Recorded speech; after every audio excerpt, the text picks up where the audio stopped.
You're watching DD India News Hour. I'm Mark Lynn. Now here's a report, a special report by RT correspondents on Brics and India's role in solving global problems. Let's take a listen. Hello to India from our studio in the Russian city of Kazan. Of course, this is where the Brics summit kicks off today. Last year, it was a group of 5. Today, it stands as a power of 9. Of course, New Delhi plays a key role in the alliance, and it's an alliance that's living, breathing proof of the growth of the multipolar world. Brics is all about giving a voice to the previously voiceless, and the global south is just waiting to be heard. Now, if we talk about Brics in general, then a lot is on the table here. They're talking about further growth, strengthening economies, security, strengthening the Brics Development Bank, and perhaps most importantly, creating an independent Brics international payment system, perhaps all crucial for Brics to play a crucial role in the multipolar world.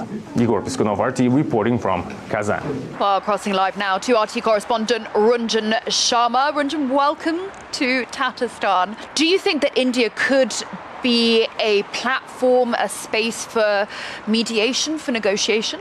There's no doubt there. You see, Saskia, how many countries in the world today have access both to Russia and to Ukraine? In fact, how many leaders in the world have been both to Russia and to Ukraine?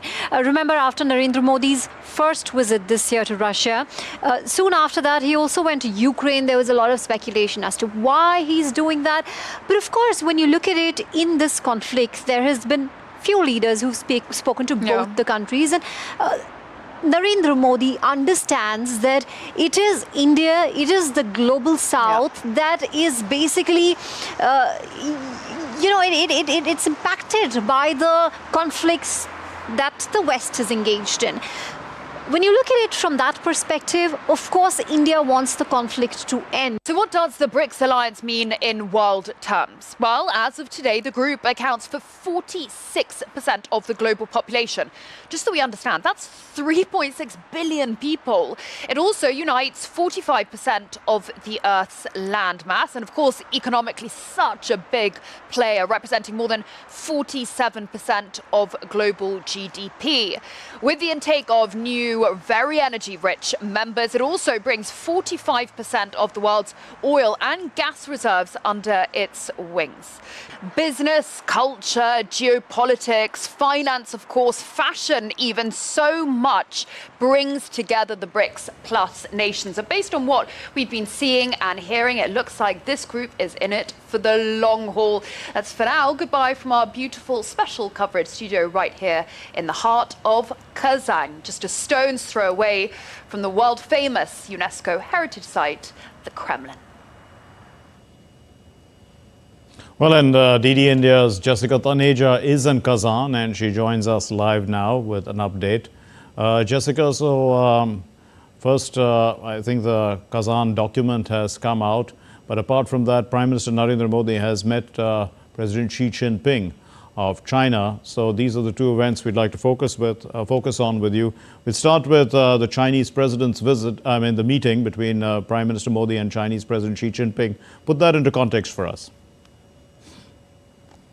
That's correct, Mark. The bilateral meeting between Chinese President Xi Jinping and Indian Prime Minister Narendra Modi just concluded. We're outside the press briefing room, in fact, waiting for the outcomes of that bilateral meeting, and much awaited outcomes of that bilateral meeting. Now, you recall the Foreign Secretary yesterday said that it's probably best not to speculate and wait for the outcomes there. But what we can tell is that this is a significant breakthrough in terms of the India-China ties, and it comes right ahead of the Brics summit, even before the Prime Minister was reaching Russia.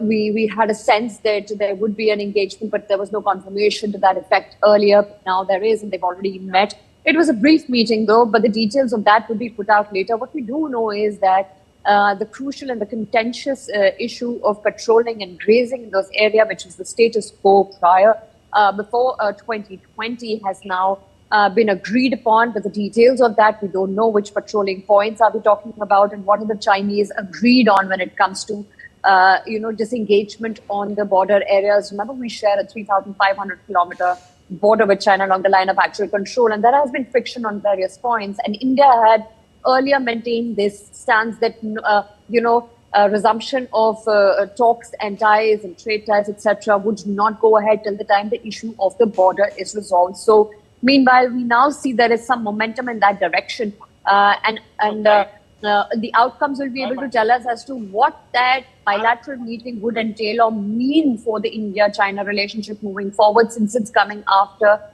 4 years now. Prime Minister Modi and President Xi Jinping have met each other previously, but not held a bilateral talk since 2020 after the standoff at the Galwan Valley.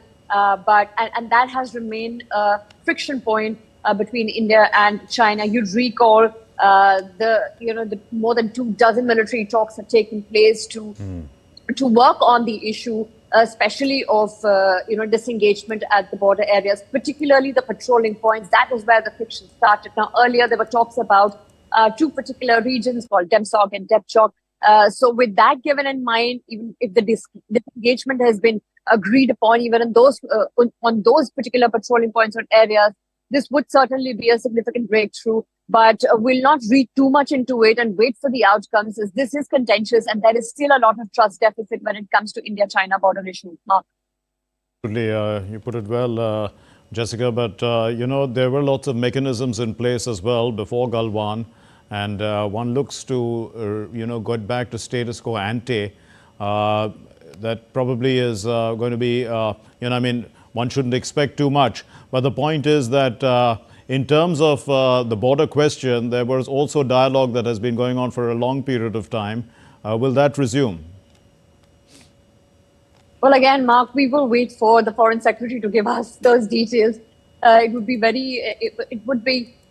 best to avoid to speculate at this point, as this issue is contentious, and both the leaders have had a meeting just a short while ago, although a short meeting, but we're hoping it will lead to some outcomes, especially when it comes to resuming trade ties between the two nations. Remember, China is one of our largest trading partners, and the kind of trade imbalances we've seen with China. So, of course, there's a lot that can be discussed with the Chinese side. But then again, if the past has served as some reminder of how trust deficit is an important factor between the two. Right, Jessica, we are getting some shots once again. These are the shots of Prime Minister Narendra Modi meeting the Chinese President Xi Jinping. These are the visuals that we've received from Kazan.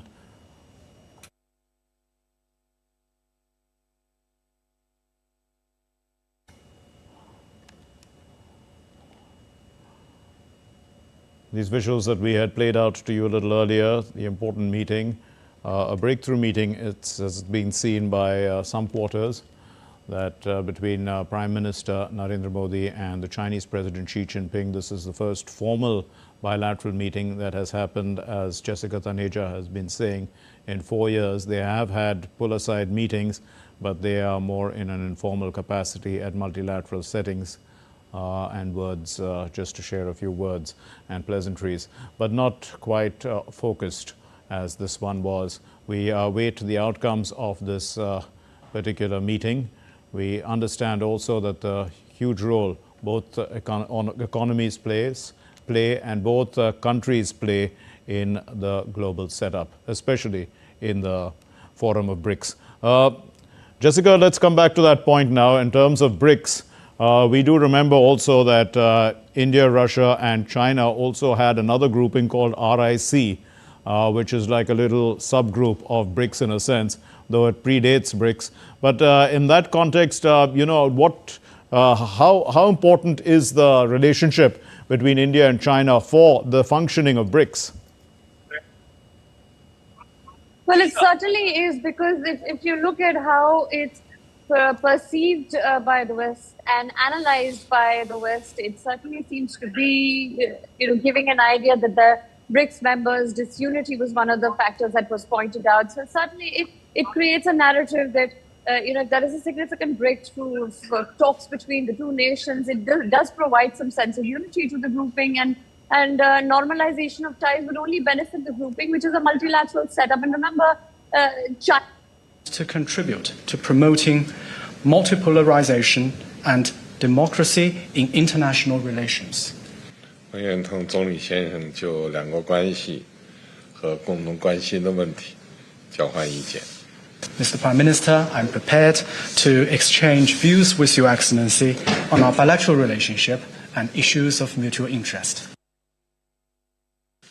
Excellency, आपसे मिलकर खुशी है और जैसा आपने कहा 5 साल के बाद हमारी ये फॉर्मल मीटिंग हो रही है। हमारा मानना है कि भारत और चीन के संबंधों का महत्व केवल हमारे लोगों के लिए ही नहीं, लेकिन वैश्विक शांति, स्थिरता और प्रगति के लिए भी हमारे संबंध बहुत अहम है। एक्सेलेंसी, सीमा पार पिछले 4 वर्षों में उत्पन्न हुए मुद्दों पर बनी सहमति का हम स्वागत करते हैं। सीमा पर शांति और स्थिरता बनाए रखना हमारी प्राथमिकता रहनी चाहिए। म्यूचुअल ट्रस्ट, म्यूचुअल रिस्पेक्ट और म्यूचुअल सेंसिटिविटी हमारे संबंधों का आधार बने रहना चाहिए। आज इन सभी विषयों पर बात करने का अवसर मिला है। मुझे विश्वास है कि हम खुले मन से बातचीत करेंगे और हमारी चर्चा कंस्ट्रक्टिव होगी। धन्यवाद। Well, we heard the opening statements there being made by both sides, and Prime Minister, of course, reiterating the points of the border and also talking about the importance of mutual trust, mutual respect and sensitivity for proper dialogue to take place. Jessica is with us. She continues to be with us. Jessica, so we heard the opening statements made by the two principals, and both seem, eager to re-engage with one another in right earnest. What is the general mood in terms of conversations around this meeting? Well, a sense of re-establishing trust to an extent because of what had transpired in the last 4 years, Mark. If you see, apart from the 2020 standoff, you'd recall there were a few more stuff which was reported a year or two later. And let's not forget when the Prime Minister, reiterates that there has to be mutual trust and also respecting each other's sensitivities at the border, especially making a reference to the patrolling points and the grazing areas which were agreed upon before 2020. So, of course, this is important in a sense that both the leaders have been able to talk finally because of the preparation and the groundwork that was laid out. And there seems to be a consensus of sorts to, if not completely resume the relationship to the effect, but to at least have that mutual trust and resumption of trade ties. Perhaps even if that is restored, you could see, with that entailing, could it also mean, direct flights to China and doing more business, perhaps some more ease to the business community that has been waiting for some significant breakthrough. This might come as a relief for many, and to an extent where this was a particularly significant breakthrough between the two. And we've not, as I said, had bilateral meeting with the Chinese side in a very long time, and the kind of working models and mechanisms that were in place to ensure that we're moving towards at least re-establishing ties and looking into how both the nations can work together, since it's not only about sharing a significant border with each other, it's also about people-to-people exchanges which have been particularly absent since 2020. So, of course, when the leaders meet and statements are made to the effect, it does provide a sense of calm and ease. Indeed, and looking at those visuals once again, Jessica, we see External Affairs Minister S. Jaishankar there and the Foreign Secretary Vikram Misri. Both have served as India's ambassador to China in the past. So we have seen that, obviously this is a team that understands China well and the situations that prevail on the border and the agreements that have already been worked out between the two countries.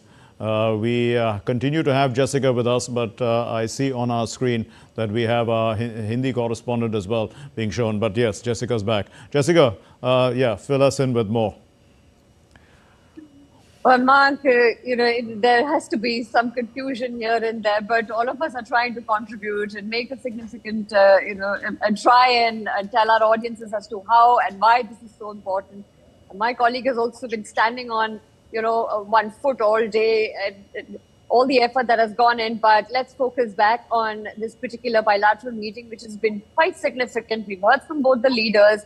And as you pointed out, the kind of significant diplomatic breakthrough that has been reached, of course, because of the seasoned, the team seasoned officials who have joined the Prime Minister in his endeavor to sort of ensure that there is some forward movement when it comes to resumption of normalization of ties with China. Remember, there are a lot of bilateral issues, not just at the border engagement, but India had continued to maintain its stance, because this contentious issue remained unresolved for the longest time. Now we're about to go inside the press briefing. The foreign secretary just walked in. Apologies, Mark. I will have to go in and see as to what the outcomes were and get back to you with more updates and let our audiences know as to what led, what was it that the outcomes of the two meetings. But apologies, please. I will have to leave at this point. Jessica, just go and get us all the information that you can. And we'll be in touch with you. So Jessica there covering the Kazan summit for us and putting into context the important meeting between Prime Minister Narendra Modi and the Chinese President Xi Jinping. We continue to show you these visuals and put into context the background of this meeting. As we know, it takes place on the sidelines of the Brics summit in Kazan. Now, the Brics forum, the two countries, India and China, as I was saying earlier, are really pivotal to the functioning of Brics. And an ideal relationship is a good relationship between the two. Let's move across now to listen to the Foreign Secretary's meeting. On dais by Shri Damu Ravi, who is Secretary Economic Relations and also Sherpa for Brics for India. We also have Ambassador of India to Russia, Ambassador Vinay Kumar, joining us on the dais, as also Shri Abhishek Singh, who looks after multi-economic relations in the Ministry of External Affairs. I would also like to tell all of you that the language for this briefing is only English and Hindi, so please bear with us. With that, I invite the Foreign Secretary to make his remarks. Over to you, sir. Thank you, Randir. Good afternoon, friends.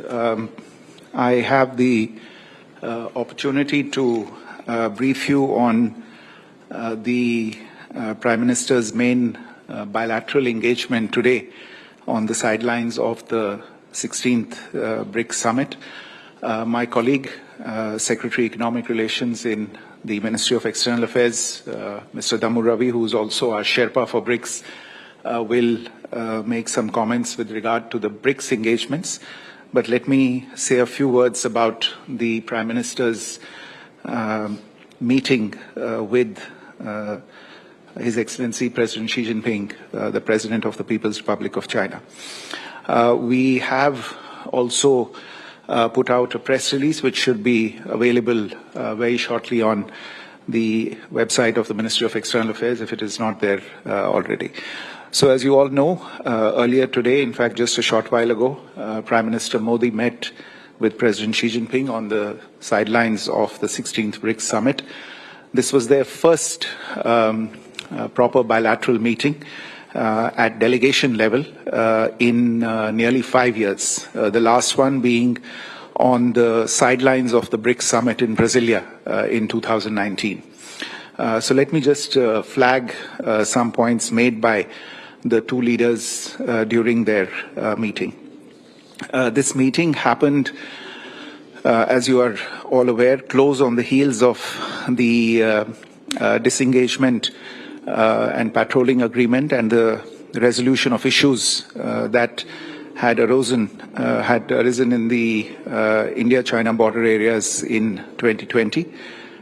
Naturally, the two leaders welcomed the agreement reached between the two sides through sustained dialogue over the last several weeks in diplomatic as well as military channels.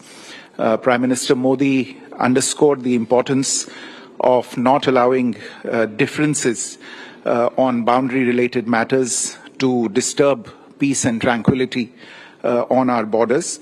And in this context, the two leaders noted that the special representatives on the India-China boundary question have a critical role to play in the resolution of the boundary question and for the maintenance of peace and tranquility in the border areas.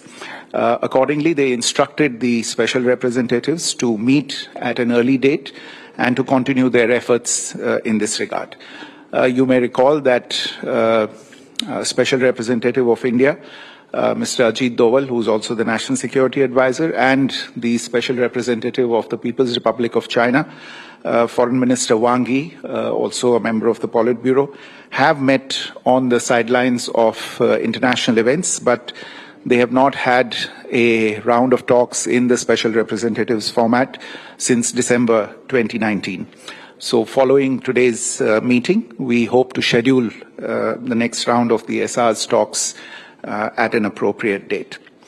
The two leaders also reviewed the state of bilateral relations from a strategic and long-term perspective. They were of the view that stable bilateral relations between India and China, the two largest nations on earth, will have a positive impact on regional and global peace and prosperity. And both of them stressed that with maturity and wisdom, and by showing mutual respect for each other's sensitivities, interests, concerns, and aspirations, the two countries can have a peaceful, stable, and beneficial bilateral relationship. As we have maintained during the last 4 years, the restoration of peace and tranquility in the border areas will create space for returning us towards the path of normalization of our bilateral relations. Officials will now take the next steps to discuss enhancing strategic communication and stabilizing bilateral relations by utilizing the relevant official bilateral dialogue mechanisms, including at the level of our respective foreign ministers. The two leaders also briefly reviewed regional and international developments of mutual concern and interest. They agreed to maintain close communication in this regard. Naturally, they also had a very productive exchange on Brics and the potential for India and China to enhance cooperation on this particular platform. And in closing, Prime Minister Modi also assured India's full support to China's SCO presidency next year in 2025. Let me stop there and request my colleague, our Sherpa for Brics, to make a few remarks. Thank you. Good afternoon, friends. I'll be very brief in the interest of the time. But let me just focus on the Honorable Prime Minister's visit to Kazan for the 16th Brics Summit, which was at the invitation of President Putin. The theme of the Brics Summit, as you all know, that strengthening multilateralism for just global development and security. Today, there have been two sessions in which Prime Minister participated. One is a closed plenary session, and the second one is open plenary session. Open plenary session included also representatives of businesses of all the member countries, as well as the financial institution representatives in the open session.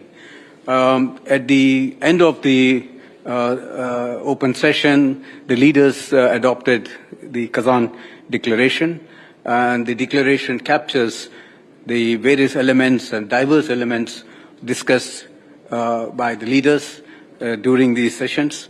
It recognizes the reform for the UN and multilateral institutions.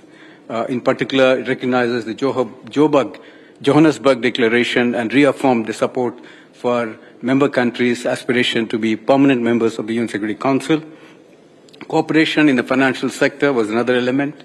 It also included elements like payment settlements in national currencies.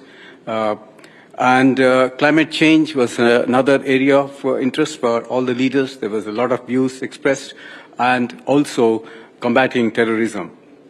Prime Minister, in his remarks, clearly brought out the importance of people-centric BRICS cooperation. That was his emphasis, and the fact that the leaders have agreed to finalize list of partner countries in the expanded BRICS membership, it was welcomed. The modalities have also been finalized. So with the expansion of the BRICS, as you all know, that this is the first time that BRICS in an expanded format are meeting. The 9 members currently which have met this time. So you will have an additional partner countries. The list will be out in the net. So what it means to us is also inclusivity, diversity in the BRICS, and brings in the dimension of the global south right in the center of the BRICS discussions and discourse. So development becomes central. Prime Minister's remarks included the importance of global south. He also mentioned about the India's initiatives that have been appreciated within BRICS. For example, the Startup Forum, the skilled workforce, the Research and Development Vaccine Center, digital health, and the digital public infrastructure solutions, which are low-cost solutions for the interest of the countries of the global south. He also touched upon India's own initiatives. For example, the International Solar Alliance, the Coalition for Disaster Resilience Infrastructure, and the Lifestyle for Environment. He urged the members of the BRICS to actually participate in these initiatives.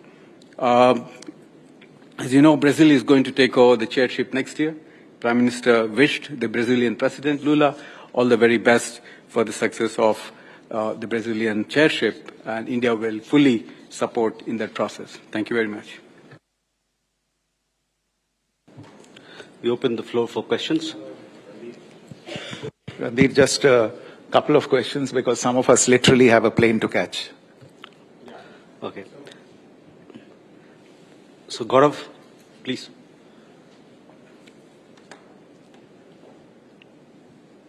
Sir, my name is Gaurav Sawant. I work for India Today and Aaj Tak. Sir, my question is, how will this meeting lead to easing of situation along the LAC? Is there need for new confidence building measures? Will there be new confidence building measures?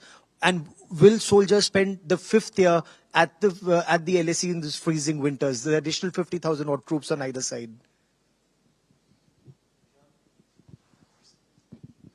Sir, मैं विशाल पांडे हूं ABP news से। मेरा सवाल ये है कि आज प्रधानमंत्री मोदी और शी जिनपिंग की मुलाकात के बाद क्या ये कहा जा सकता है कि भारत और चीन के बीच रिश्ते अब सामान्य हो गए हैं, और इसी से जुड़ा हुआ कि क्या चीन पर भरोसा किया जा सकता है?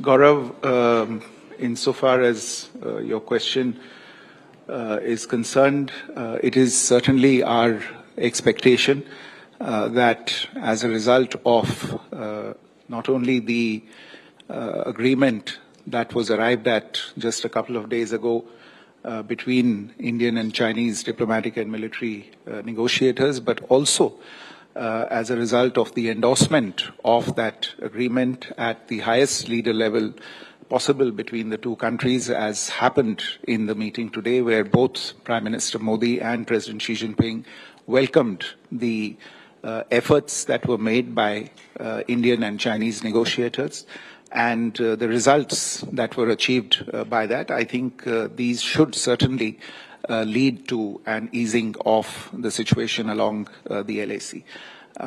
Insofar as your question related to confidence-building measures is concerned, we have a number of confidence-building measures, and these evolve continuously. as the two sides engage once again in multiple formats, this is certainly a subject that I think will be under discussion between the two sides. Your last question about whether soldiers will be at the LAC for the 5th year, I would defer this question to our military leadership because this relates to operational matters, and I think it would be best that we let our military leaders dwell on this particular issue.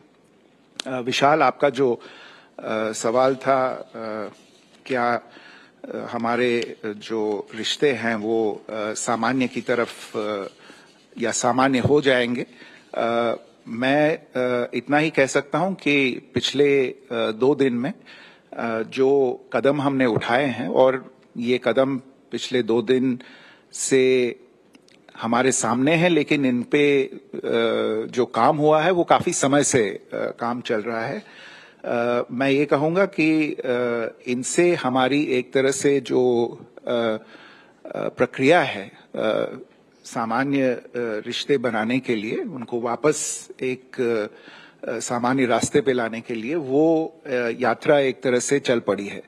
जैसा मैंने अपने जो मैं पहले कह रहा था कि जो ये restoration of peace and tranquility in border areas will create space for returning towards the path of normalization. मैं यही मेरा तात्पर्य इसी चीज की तरफ था कि जो पीछे अभी समझौता हुआ है उससे ये रास्ता अब खुल गया है. रास्ते पे अब चलने की हम दोनों को आवश्यकता है. और जहां तक ट्रस्ट का सवाल है, जो हम दोनों के बीच आगे चल के प्रोसेस होगा, प्रतिक्रिया होगी, उससे ट्रस्ट, हमारी आशा है कि उससे ट्रस्ट बढ़ेगा हम दोनों के बीच में. धन्यवाद.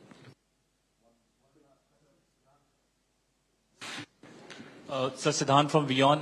Foreign Secretary, sir, my question is, the border pact, does it include Depsang and Depchok as well in terms of resolution? Also, in terms of confidence building measure, are we looking at the resumption of the Kailash Mansarovar Yatra?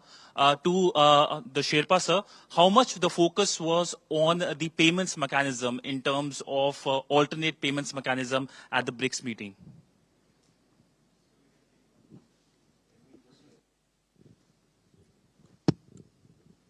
Runjhun Sharma, RT, the timing of the India-China agreement, does it seem symbolic? Did Russia have a role to play here as a peacemaker?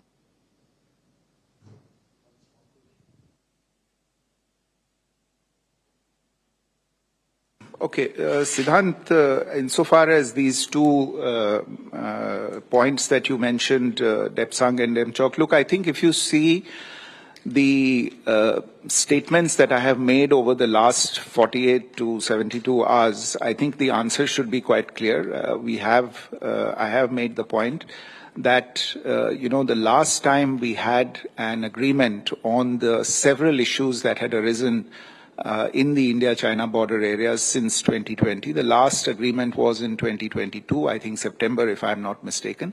Since then, we had been involved in trying to find a resolution of the pending areas, the pending issues in the balance areas along the line of actual control, which pertain to these areas that you have mentioned.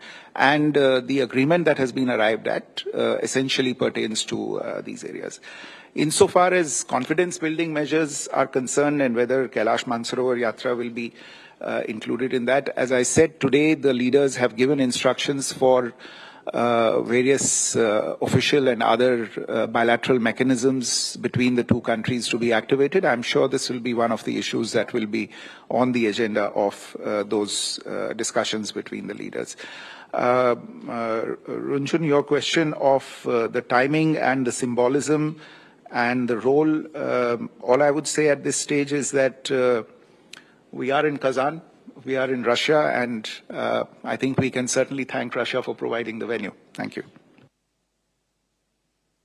So on the payment issue, I think we need to keep in mind that the global economic situation and the debt crisis that many countries are facing, keeping that in view, many leaders have expressed interest in both settlement of trade in national currencies and payment mechanisms. Again, our Prime Minister himself also said positively and constructively that we need to engage on that. We have a mechanism with few countries, and India has led the way in the fintech world. There's been a lot of interest in that space as well. But this is a very specific area where the Ministry of Finance, in particular the Department of Economic Affairs, is leading. They need to have a more expert level interaction to concretize this activity among the BRICS countries. But I think in the year to come that might happen. Thank you. With that, ladies and gentlemen, we come to the close of this session. Thank you very much for your participation. We'll be getting live footage there from the press conference in Kazan at the end of the BRICS summit in Kazan, as well as the important bilateral meeting between Prime Minister Narendra Modi and the Chinese President Xi Jinping. In fact, the Foreign Secretary said this is the first bilateral meeting in nearly 5 years, and he said that among the areas focused upon, they have agreed not to allow their differences to disturb peace and tranquility on the border. And, you know, the SRs, or the special representatives who have been in discussion about the border question, we're going to resume their discussions at an early date. They have a major responsibility on their hand. That's what their principals have said. And also strategic and long-term perspectives have been taken into consideration and in taking this relationship forward. They understand that a stable relationship between the two largest countries on earth is extremely important for the world. And it's in that broad context that this relationship must move forward and be stable. Also, it's up to the officials now at various mechanism levels to take the next steps to see that this relationship moves forward, as well as at the foreign minister level.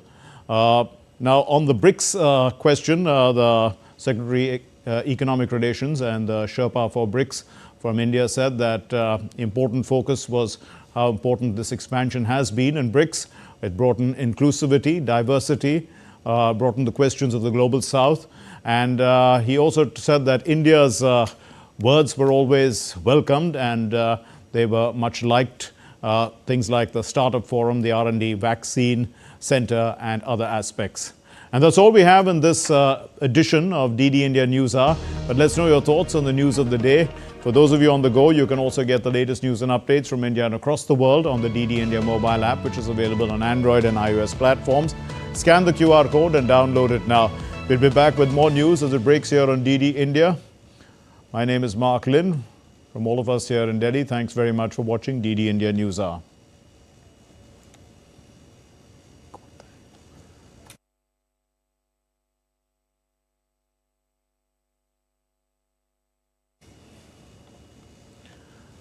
We are getting in more visuals from Kazan at this point in time. I'm waiting for my producer to let me know exactly what is coming in. But we are expecting more visuals, bilateral meetings that Prime Minister has. In fact, this is what the Prime Minister said at BRICS. We're going to play it out. In fact, these are visuals that we are playing out for you of the Prime Minister's events during the day. He did speak, as we do know, at the BRICS summit earlier in the day. We did give you a roundup of what he said.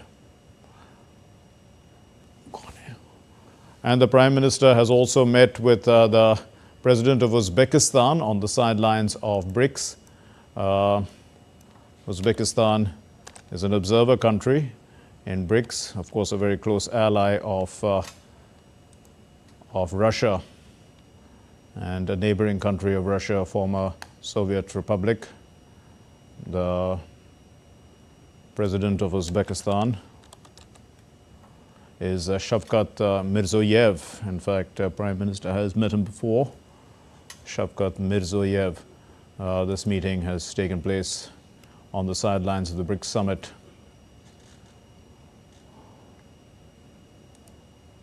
India and Uzbekistan have good relations. They go back in many decades in history.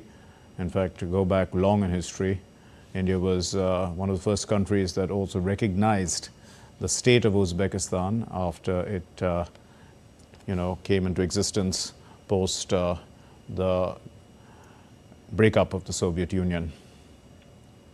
and India had established diplomatic ties with the new country Uzbekistan and signed the Tashkent Agreement in 1992.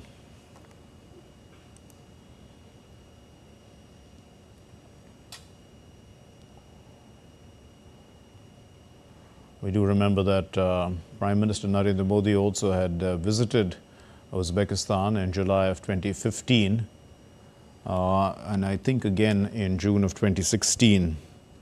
There was the relationship between the two leaders is also quite important.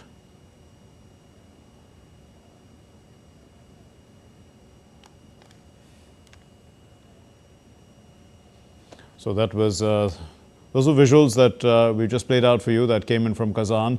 Prime Minister will be leaving shortly to return to India, but that was a bilateral meeting between Prime Minister Narendra Modi and the President of Uzbekistan, Shavkat Mirziyoyev. Thank you very much for watching for the moment. Namaskar.